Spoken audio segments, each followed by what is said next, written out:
Hi friends, welcome to அக்ஷயா.com. இன்றைக்கி இந்த வீடியோவில் ரொம்ப டிஃப்ரெண்ட்டான நல்ல சிம்பிளாக செய்யக்கூடிய ஒரு ஈஸியான கிறிஸ்பியான டீ டைம் ஸ்நாக்ஸ் எப்படி செய்கிறது தான் பார்க்க போகிறோம். குழந்தைங்க நீ ஸ்நாக்ஸ் கேட்டாங்களாம், மசாலாலாம் எதுவும் சேர்க்காமல் சட்டுன்னு சிம்பிளாக இந்த மாதிரி செஞ்சு கொடுங்க. நினச்ச உடனேவே செஞ்சிடலாம், அதிக டைம் எடுக்காது. வாங்க எப்படி செய்யறதுன்னு பார்க்கலாம். அதுக்கு வாணலில் ஒரு 2 கப் அளவுக்கு தண்ணீர் ஊற்றி சூடு பண்ணியிருக்கேன். தண்ணீர் சூடானதும் இதில் 2 பெரிய சைஸ் வாழைக்காய் இது மாதிரி தோலோடி கட் பண்ணி சேர்த்துக்கங்க. நல்லா முத்தன வாழைக்காய் இருந்தாலும் பரவாயில்ல. 2 பெரிய சைஸ் வாழைக்காய் சேர்த்து கூடவே 1 டீஸ்பூன் உப்பும் சேர்த்து நல்லா கலந்துட்டு இதை ஒரு 3லேருந்து 4 நிமிஷம் அப்படி வேக விட்டுடுங்க. நல்லா கொதித்து இது மாதிரி வாழைக்காய் எல்லாமே வெந்த பிறகு இதை தண்ணியிலேருந்து வடியை விட்டு எடுத்து பிளேட்டில் மாற்றி லைட்டாக ஆறின பிறகு இதோட மேல் தோலை உரிச்சிட்டு மிக்சிங் பவுலில் மாற்றிக்கங்க. இது மாதிரி உப்பு சேர்த்து வேக வச்சிங்கன்னா அதில் இருக்க வாயுத்தன்மை பூரா தண்ணியிலே போயிடும்.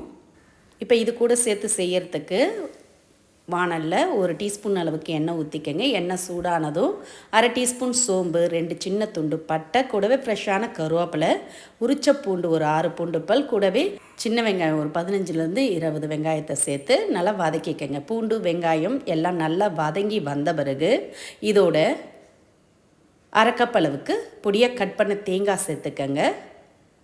கூடவே ஒரு 6 வரமிளகாய் சேர்த்துட்டு இதோட 2 டேபிள் ஸ்பூன் அளவுக்கு பொட்டுக்கடலை சேர்த்துக்கங்க. சேர்த்து அதையும் நல்லா சூட்டிலே கலந்துக்கங்க.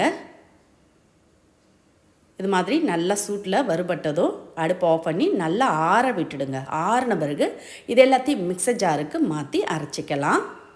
இப்போ நல்லா கம்ப்ளீட்டாக ஆறின பிறகு எல்லாத்தையுமே மிக்சர் ஜாருக்கு மாற்றிக்கங்க. மாற்றிட்டு இதோட கொஞ்சமாக தண்ணி விட்டு, அதிக தண்ணி சேர்த்துற வேண்டாம், கொஞ்சமாக தண்ணீர் விட்டு நல்லா மையை அரைச்சி எடுத்துகிட்டு வந்துடுங்க. இந்த அளவுக்கு திக்காக தான் இருக்கணும். ரொம்ப மைய பேஸ்ட்டாகவும் அரைச்சிடாமல் லைட்டாக கொரகொரப்பாக இருக்கட்டும். இப்போ நம்ம வேக வச்சு உரிச்சு எடுத்த வாழைக்காய் எல்லாத்தையுமே ஒரு மிக்சிங் பவுலில் சேர்த்துட்டு இது மாதிரி மேஷரால் நல்லா மசிச்சு விட்டுக்கங்க. கட்டிகள் இல்லாமல் இது மாதிரி நல்லா அழுத்தி மசிச்சு எடுத்துக்கங்க. கையாலே கூட நீங்கள் மசிச்சு விட்டுக்கலாம், ஈஸியாக தான் இருக்கும் வெந்த பிறகு. இப்போ மசித்த பிறகு இதோட ஃப்ரெஷ்ஷான கொத்தமல்லி இலைகள் பொடியாக கட் பண்ணி கொஞ்சம் சேர்த்துக்கங்க. சேர்த்துட்டு இது கூடவே நம்ம அரைச்சி எடுத்த வெங்காயம் தேங்காய் இதையும் சேர்த்துக்கலாம். மிக்சர் ஜார்லேருந்து எல்லாத்தையும் ஒட்டை வச்சு விட்டு சேர்த்துட்டு இது கூடவே 1/2 கப் அளவுக்கு ப்ரெட்டு தூள் சேர்த்துக்கங்க. ஒரு 2 ஸ்லைஸ் ப்ரெட்டை அரைச்சி சேர்த்திங்கன்னா நல்லா கிறிஸ்பியாக முறுமுறுப்பாக இருக்கும். கூடவே ஒரு சின்னதாக ஒரு வெங்காயத்தை பொடியாக கட் பண்ணி சேர்த்துக்கங்க. தேவையான அளவு உப்பும் சேர்த்து நல்லா கலந்து விட்டுக்கங்க. நல்லா இது மாதிரி எல்லா இடம் பரவுற மாதிரி நல்லா கெட்டியாக பிசைஞ்சு எடுத்துக்கங்க. சப்பாத்தி மாவு பார்த்துக்கு இருக்கும். இப்போ கையில் கொஞ்சமாக ஒரு முறை எண்ணெய் தடவிக்கிங்க. தடவிட்டு பிசைஞ்சு வச்சதுலேருந்து கொஞ்சம் கொஞ்சமாக எடுத்து சின்ன சின்ன பால்ஸாக உருட்டி எடுத்து பிளேட்டில் வச்சுக்கோங்க. அப்போ தான் எண்ணெயில் பொரிச்சு எடுக்க ஈஸியாக இருக்கும். இப்போ எல்லாத்தையுமே உருட்டி எடுத்து பிளேட்டில் வச்சுட்டு எண்ணெயை சூடு பண்ணியிருக்கு. எண்ணெய் நல்லா சூடானதும் அதில் எத்தனை உள்ளே சேர்க்க முடியுமோ அத்தனை உள்ளே சேர்த்துக்கங்க. எல்லாத்தையும் மொத்தமாக சேர்த்துடாமல் ஒரு 2 பேட்சாக கூட நீங்கள் பொரிச்சு எடுத்துக்கலாம். இது மாதிரி எல்லாத்தையுமே சேர்த்துட்டு உடனே கரண்டியால் திருப்பி விடாமல் ஒரு 2 நிமிஷம் ஆன பிறகு திருப்பி விடுங்க.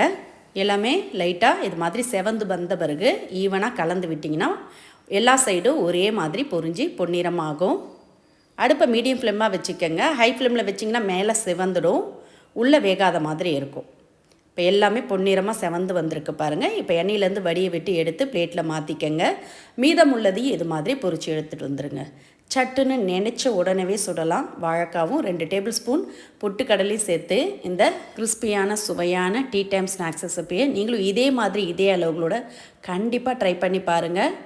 செஞ்சு வைக்கும்போதே காலி ஆகிடும், அந்தளவுக்கு சூப்பராக இருக்கும். இதை அப்படியே சாப்பிட்லாம், டொமேட்டோ சாஸ் தொட்டு சாப்பிட்லாம். இந்த ரெசிபி பிடிச்சிருந்தால் வீடியோக்கு ஒரு லைக் கொடுங்க.